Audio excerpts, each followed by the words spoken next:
Hello everyone welcome to Odia connection guys आमे प्राय तो यही सेंटेंस व्यवहार करथाउ से मने मने हसुथिला से मने मने पढ़ुथिला तमे मने मने कथा होउथिलो यही सेंटेंस को इंग्लिश रे कहबाकू हेले यार स्ट्रक्चर कौन रहिबो चलंतु ए विषय रे जानिबा मने मने यह को आमे इंग्लिश रे कहबा इनवर्डली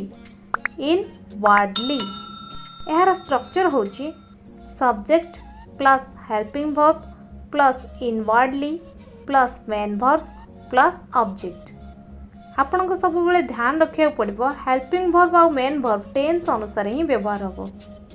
चलंतु या को एग्जांपल साहाय्य भल भाव रे बुझी नबा। से मने मने पढुथिला देखंतु एठारे पढुथिला एटा पास्ट कंटीन्यूअस रछि ताहाले आमे सेंटेंस को ए प्रकार लिखिबा he was inwardly reading He was inwardly reading. मु मने मने भगवान को प्रार्थना कली I inwardly prayed to God. I inwardly prayed to God. से मने मने हसुथिला He was inwardly smiling. He was inwardly smiling. मते मने मने राग लागुथिला I was inwardly getting angry. I was inwardly getting angry. मु मने मने रागिली I was inwardly angry.